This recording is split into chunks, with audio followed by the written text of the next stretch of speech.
Hello મિત્રો, જય શ્રી કૃષ્ણ, જય રામ આપી. કેમ છો બધા? મજામાં ને? તો સવારના વાગ્યા છે 11:15. અહીંયા શું કરે છે પ્રિસાબેન? શું કરો રે તું? હે રમો રે? હે મમ્મી જય શ્રી કૃષ્ણ, જય રામ આપી. જય શ્રી કૃષ્ણ, જય રામ આપી. શું કરે રા મમ્મી? જો ભૂરિયા બોલે ફોડી રે. આજ નવરા હે તો ભૂરિયા લઈને બેહી રહ્યા હે. ને અહીંયા કિંજલ શું કરો રી? જય શ્રી કૃષ્ણ, જય રામ આપી. જય શ્રી કૃષ્ણ, જય રામ આપી. લગ્નની તૈયારી થઈ રહી એની જો બ્લાઉઝની કટિંગ. ને આજે બીજું, આજે રાખડી કુરિયર કરવી હે. રાખડી તો 10 દી પહેલાં લઈ લીધી હે, પણ મુહૂર્ત આજ આવ્યું હે કુરિયર કરવાનું. તો અહીંયા રાખડી પડી હે. હવે એડ્રેસ મૂકી લખીને મૂકશું આજ કુરિયરમાં. તો મિત્રો, આજે મમ્મી ફરી સુખડી બનાવી રહ્યા. છોકરાઓને ઘણી સાંભળતી હતી, સુખડી બનાવો બા, સુખડી બનાવો. તો આજ ફરી સુખડી બનાવેરા. જો એક પર દાળ ઉકળેરી, અહીંયા મમ્મી લોટ શેકી રહ્યા. અહીંયા ગોળ ગોળ બધું તૈયાર થઈ ગયું. હવે તમને બતાવું પીસા શું કરેલી. જો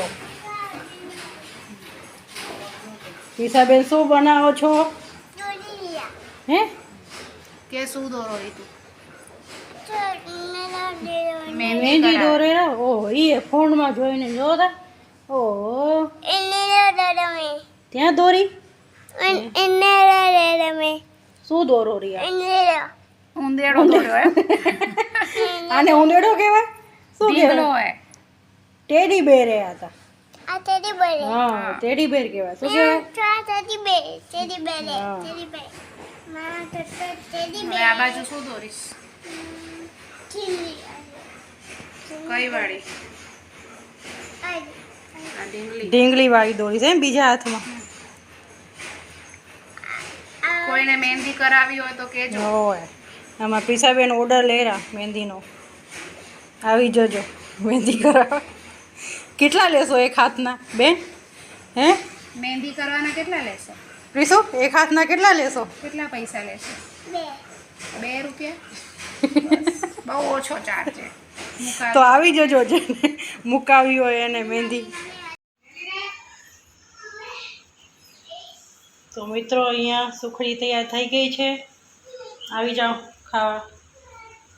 એમાં પ્રીસાબેને મુહૂર્તે કરી લીધું એ નિયાણીએ.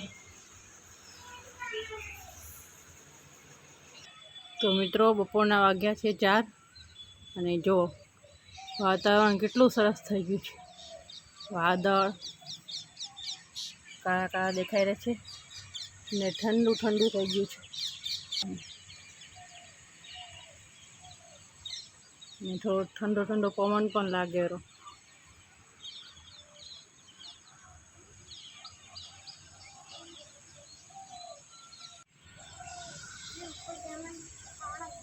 જો મિત્રો, આ બે શું કરી રહ્યા છે?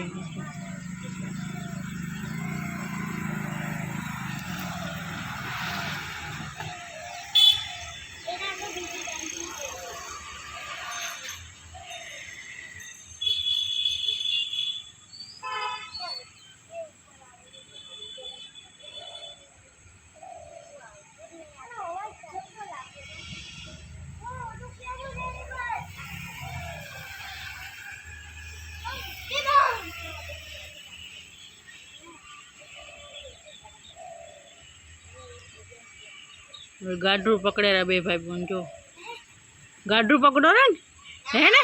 હા, હું બધું જોઉં રહી માથેથી. જો પાંદડામાં ગાડરું પકડીને હવે એને હેરાન કરેલા.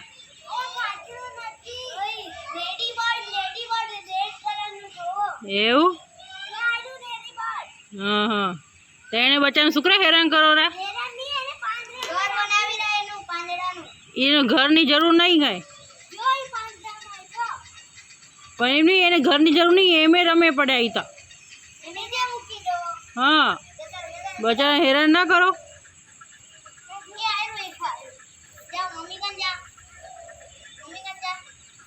તો તમને ખબર હે એની મમ્મી એ વાસ આવે લાકડીથી મારતા નહીં એને. મૂકી દો હવે, છૂટા એને મૂકી દો. હા પણ એને છૂટા મૂકી દો, એના હેરાન નહીં કરતા. તો મિત્રો હમણાં વાગી ગયા છે સાંજના 6:30.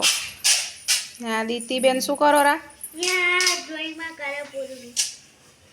ડ્રોઈંગમાં કલર પૂરેરી.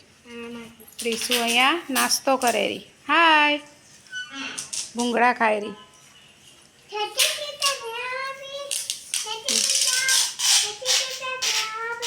જય શ્રી કૃષ્ણ. હા ભાઈ જો પાટામાંથી ટેપ વીટેરા. શું થયું એ પગમાં? ત્યાં પડી ગયો તો સાયકલમાંથી પડ્યો તો પાટો બંધ થઈ આવ્યો આજે. એના માથે ટેપ વીટા. તને લાગે નહીં ચાકો? અહીંયા જાતે ટામેટા કાપીને ખાયરો.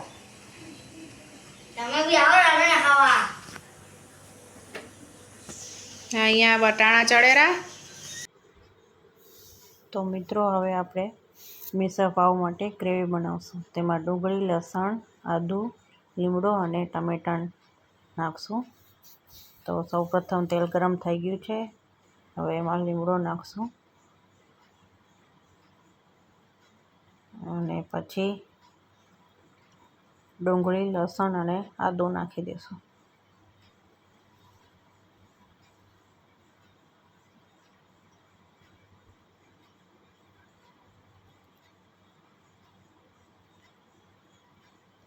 ડુંગળી બરાબર સાંતળી લેશું. અહીંયા ડુંગળી આપણી સંતળાઈ ગઈ છે. હવે એનામાં ટામેટાં નાખી દઈશું, મોટા મોટા સમારેલા.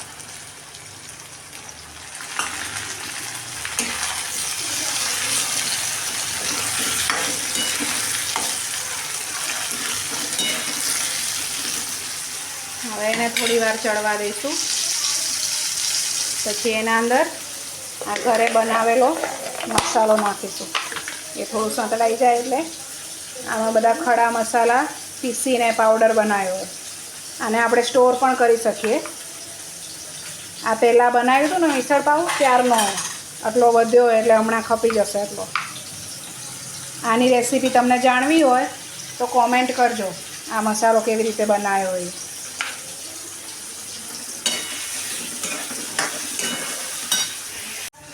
આ ટમેટા એ આપણા ગળી ગયા મસ્ત. હવે આના અંદર આ સૂકો મસાલો નાખી દઈશું.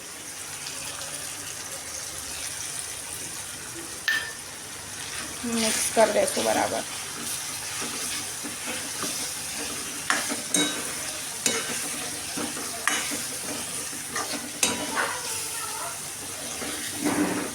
અને થોડી વાર સાંતળી પછી ગેસ બંધ કરી દઈશું ને એને ઠરવા રાખશું. તો મિત્રો આપણે જે સાંતળીને ઠરવા રાખ્યું હતું એને પીસી દીધું. હવે એનો વઘાર કરેલા. તેલ ગરમ થઈ ગયું. હવે હિંગ નાખી અને આ પેસ્ટ નાખી દેવાની.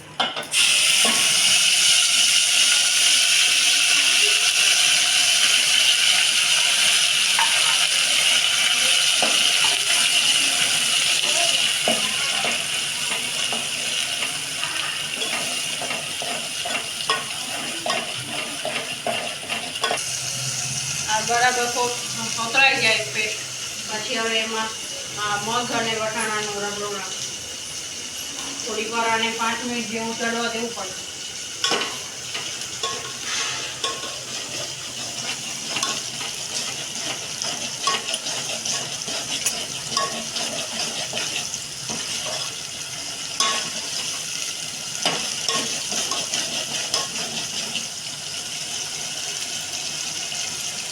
હવે આમાં જે ખડા મસાલો બનાવ્યો હોય એ 2 ચમચી નાખશું. આપણે જે પહેલાં નાખ્યો હતો હોતળવામાં એ વાળો. અને 1 ચમચી જેવો કાશ્મીરી મરચું.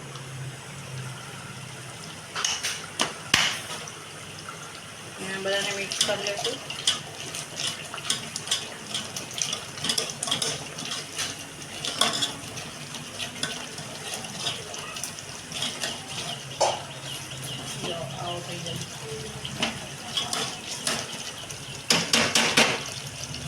કેટલો મસ્ત કલર આવ્યો જો.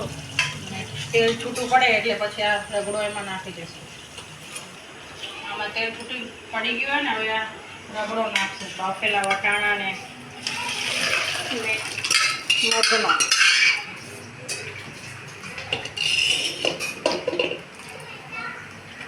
ને આને ફૂલ ગેસે ઉકળવા દેશું થોડી વાર, 5 મિનિટ.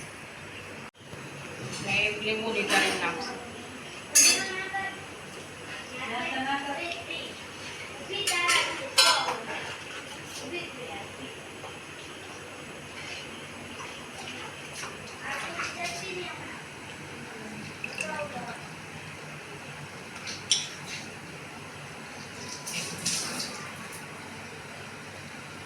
અમે આવી રીતે બનાવી રહ્યા. તમે કેવી રીતે મિસળ પાઉં બનાવો રહ્યા એ કોમેન્ટ કરીને જણાવજો. બધાની રીત અલગ અલગ હોય. અમે આવી રીતે બનાવી. થઈ ગયું મિસળ રેડી. હવે આ ઉકળશે એટલે તૈયાર. અમે અંદર રસોડામાં કામ કરતા હતા એટલે આ બેનને બેસાડી દીધા વાસણ ધોવા. બરાબર ધોજે હા. અમારા ડોસીમાં બેસી ગયા વાસણ ધોવા. તો મિત્રો તમને અમારો આજનો બ્લોગ ગમ્યો હોય તો લાઈક કરજો, સબસ્ક્રાઈબ કરજો અને શેર કરજો. અમારો હસી મજાકથી ભરેલો બ્લોગ. જય શ્રી કૃષ્ણ, જય રામ.